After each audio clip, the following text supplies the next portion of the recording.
کے نبی نے ایک مرتبہ جلیبیب سے کہا جلیبیب کیا بات ہے تمہاری عمر بڑھتی جا رہی ہے اور تم نکاح نہیں کر رہے ہو؟ جلیبیب جو شکل و صورت میں بہت زیادہ کالے کلوٹے تھے، وہ جلیبیب جن کی شکل و صورت جو لڑکی دیکھتی نکاح کا پیغام ٹھکرا دیتی اور نکاح کرنے سے منع کر دیتی۔ اللہ جلیبیب نے اپنی بات بتائی کہ اللہ کے رسول ایسا ایسا معاملہ ہے، میں جس گھر میں پیغام بھیجتا ہوں جب لڑکی میری شکل دیکھتی ہے تو نکاح کا انکار کر دیتی ہے۔ آپ نے کہا جاؤ فلاں فلاں مدینے کے فلاں فلاں گھر میں جاؤ، وہاں ایک بہت ہی خوبصورت ایک صحابی کی بیٹی رہتی ہے، اس صحابی سے کہنا کہ مجھے اللہ کے رسول نے بھیجا ہے اور میرا یہ لیٹر، میرا یہ خط اس کو دے دینا، میں اس میں تمہارے نکاح کی بات لکھ رہا ہوں۔ جلیبیب اللہ کے نبی صلی اللہ علیہ وسلم کا لکھوایا ہوا خط جلیبیب لے کر جاتے ہیں اور مدینے کے اس گھر میں پہنچتے ہیں جس گھر کے اندر ایک لڑکی ہے اور وہ بھی بہت خوبصورت انصاری بیٹی۔ جلیبیب نے اس کے گھر کا دروازہ کھٹکھٹایا، لڑکی کا باپ باہر نکلا، دروازہ کھولا، اس نے کہا ہاں بولو جلیبیب کیسے آنا ہوا؟ جلیبیب نے کہا السلام علیکم۔ صحابی نے کہا وعلیکم السلام۔ آنا کیسے ہوا؟ یہ لیٹر دیا جناب محمد رسول اللہ نے۔ صحابی نے جب وہ لیٹر پڑھا تو اس میں لکھا ہوا ہے حاضی رسالت من جانب محمد رسول اللہ صلی اللہ علیہ وسلم، یہ خط محمد رسول اللہ کی طرف سے دیا جا رہا ہے۔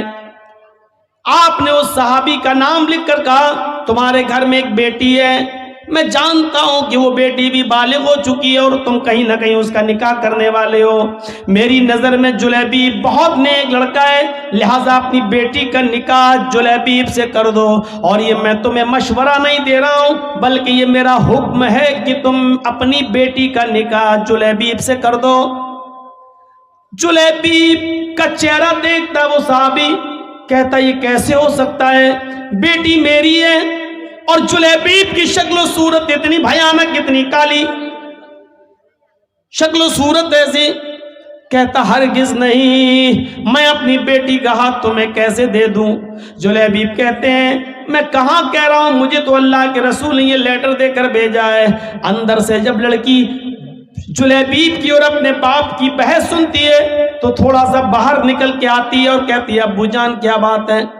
کہا بیٹی یہ اللہ کے نبی نے لیٹر دیا ہے۔ بیٹی نے جب وہ لیٹر پڑھا تو لیٹر پڑھنے کے بعد کہتی ہے ابو جان اس سے تو میں بھی نکاح نہیں کرنا چاہتی، لیکن لیٹر میں تو لکھا ہوا ہے کہ یہ میرا حکم ہے، مشورہ نہیں۔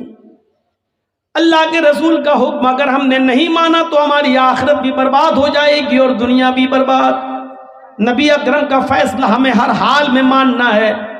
میں بھی نہیں چاہتی ہوں کہ اس آدمی سے نکاح کروں، لیکن محمد رسول اللہ کا فرمان ہے، اس لیے آمنا و صدقنا، ہمیں ماننا پڑے گا۔ اللہ کے نبی نے کہا ہوتا مشورہ ہے تو میں نہیں بھی مانتی، لیکن یہ تو حکم ہے، مشورہ نہیں، اس لیے ماننا پڑے گا۔ باپ نے کہا بیٹی کیا بات کرتی ہو، ذرا اس کی شکل تو دیکھو، اس کا چہرہ تو دیکھو، اس آنے والے کو تو دیکھو، اس کی شکل کی طرف تو جاؤ۔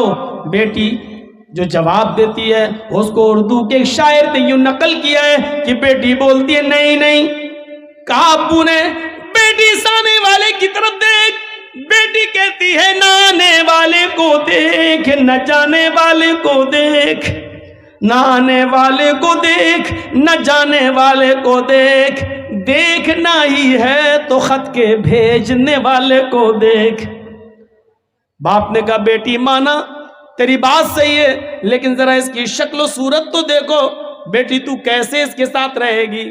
بیٹی کہتی ہے مانا کی شکل ہے اس کی بدصورت، مانا کی شکل ہے اس کی بدصورت اور جسم ہے اس کا ماند، مانا کی شکل ہے اس کی بدصورت اور جسم ہے اس کا ماند، مگر خط کا بھیجنے والا تو ہے 14ویں کا چاند۔ مجھے اس سے کیا مطلب، مجھے تو حکم رسول کی پابندی کرنا ہے، جناب محمد رسول اللہ کی بات ماننا ہے۔ پھر لڑکی کا باپ مجبور ہوتا ہے، بیٹی اگر تو تیار ہے تو پھر میں بھی تیار ہوں، میں بھی اپنی آخرت برباد نہیں کرنا چاہتا۔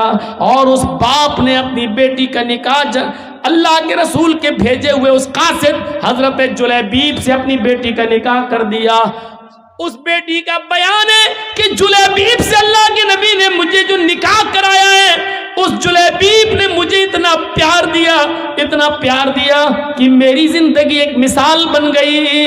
جلیبیب کے ساتھ میرے نکاح میں اللہ نے وہ برکتیں رکھی تھی جس کا تصور ہم نہیں کر سکتے تھے۔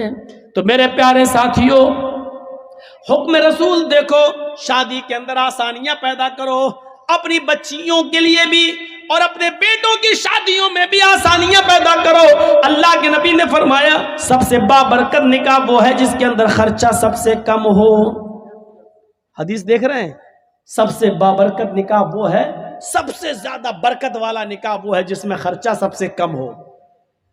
اس کا الٹا مفہوم کیا ہوگا؟ آپ نے کبھی سوچا؟ اس کا الٹا مفہوم نکالو تو کیا ہوگا؟ سب سے زیادہ برکت والی شادی وہ ہے جس میں خرچہ سب سے کم ہو۔ تو اس کا مطلب کیا ہوا؟ جس شادی میں خرچہ جتنا زیادہ ہوگا اس شادی میں برکت اتنی ہی کم ہوگی۔ آج دیکھ لو، بڑے بڑے خرچ کرنے والے اور بڑے بڑے میرج ہال بک کرنے والے، لاکھوں روپے کا ڈیکوریشن کرانے والے، بڑے بڑے میرج ہال بک کرا کے اپنی بیٹیوں کی شادی کرنے اور بیٹوں کی شادی کرانے والوں کو آپ دیکھو گے، شادیاں زیادہ دن ٹکتی نہیں ہیں، فوراً 1-2 سال کے بعد طلاقوں کی نوبتیں آ جاتی ہیں۔ کیوں؟ برکت کیوں نہیں ہو رہی ہے؟ وہ نکاح کا تصور ہی ختم ہو گیا ہے۔ اللہ کے نبی کے زمانے کا نکاح دیکھیے آپ تصور کریں گے ایسا نکاح؟ ایک عورت آئی اور اللہ کے نبی کے پاس آ کر بیٹھ گئی، اس کے نہ باپ تھے نہ بھائی تھا، کوئی نہیں تھا، چچا کوئی نہیں تھا۔ اب وہ چاہتی تھی کہ میں اللہ کے رسول کی بیوی بن جاؤں، میرا نکاح اللہ کے رسول کے ساتھ ہو جائے۔ وہ آئی، اللہ کے رسول چند صحابہ کے ساتھ بیٹھے ہوئے تھے، تصور کیجئے آپ، دیکھیے ادھر، اللہ کے نبی کے پاس آئی اور بیٹھ گئی۔ اللہ کے نبی نے کہا کیوں، تم کیسے آئی ہو؟ تو کہتی ہے انی احب لک، اے اللہ کے رسول میں اپنے آپ کو ہبہ کر رہی ہوں، یعنی میں آپ کے ساتھ نکاح کرنا چاہتی ہوں۔ اللہ کے نبی خاموش رہے۔ اس نے دوبارہ کہا، آپ پھر خاموش رہے۔ اس نے تیسری بار کہا اللہ کے رسول میں آپ سے شادی کے لیے آئی ہوں، نکاح کرنا چاہتی ہوں۔ تو صحابی بیٹھے ہوئے تھے بغل میں، کہتے ہیں اللہ کے رسول یہ عورت 3 بار کہہ چکی میں آپ سے نکاح کرنا چاہتی ہوں، آپ کچھ بول ہی نہیں رہے۔ ارے کرنا ہو تو کریے، نہیں کرنا ہو تو جواب دے دیجئے۔ آپ نے کہا کہ نہیں میں تو نہیں کر سکتا، میری کافی ہے، اب مجھے ضرورت نہیں ہے کسی اور بیوی کی، اب میں شادی نہیں کر سکتا۔ تو جھٹ سے وہ صحابی جو بیٹھے تھے کہنے لگے اللہ کے رسول آپ کو ضرورت نہیں ہے لیکن مجھے تو ضرورت ہے، اگر آپ نہیں کر سکتے تو میرے ساتھ کر دیجئے۔ وہیں بیٹھے، تصور دیکھیے، پہلے وہ آپ سے کرنا چاہتی، آپ نہیں میں تو نہیں کر سکتا، تو پھر میرے ساتھ کرا دیجئے۔ تو اللہ کے رسول نے اس عورت سے پوچھا دیکھو میں تو نہیں کر سکتا، یہ تم سے کرنا چاہتے ہیں، تم بھی ایک نظر ان کو دیکھ لو، اگر یہ پسند ہو تو تم ان کے ساتھ کر سکتی ہو اگر تمہیں ضرورت ہے۔ تو وہ کیا کہتی ہے، آئی تو تھی آپ کے لیے، لیکن اگر آپ نہیں کر رہے ہیں تو کوئی بات نہیں، زبردستی تھوڑی ہوتی ہے شادی، اگر آپ نہیں کر رہے ہیں تو کوئی بات نہیں، مجھے تو گھر بسانا ہے، اس کے ساتھ ہی میں کر لوں، آپ کر سکتے ہیں اس کے ساتھ میرا بھی۔ اللہ کے رسول نے کہا یہ عورت تیار ہو گئی اس کے ساتھ شادی کرنے کے لیے، تو آپ نے اس عورت سے نہیں پوچھا تیرے باپ ہیں کہ نہیں، لڑکے کو کیا دیں گے، کپڑا کتنا دیں گے، سونا کتنا ملے گا، ساڑی کتنی ملے گی، چادر کتنی ملے گی؟ آپ نے یہ سوال لڑکی سے نہیں کیا، عورت سے نہیں کیا۔ عقل مند لوگوں سنو، اللہ کے رسول نے فوراً اس صحابی کی طرف دیکھا اور کہا سنو، وہ تیار ہے تم سے شادی کرنے کے لیے، لیکن تم بتاؤ کہ تم اپنی بیوی کو کیا دو گے، تمہارے پاس مہر دینے کو کیا ہے؟ سب سے پہلا سوال صحابی سے، وہ تیار ہے لیکن نکاح بغیر مہر کے نہیں. پہلے یہ بتاؤ کہ تم اپنی بیوی کو مہر کیا دو گے؟ تو مہر کا نام سنا تو فوراً کہنے لگا ما عندی شیئن، جب کچھ ہے ہی نہیں تو دوں گا کیا؟ کیا یہ تصور کر سکتے ہیں آپ شادی کا؟ اس کے پاس کچھ نہیں ہو، شادی کرنا چاہ رہے ہیں، کیا ہمارے پاس ہے؟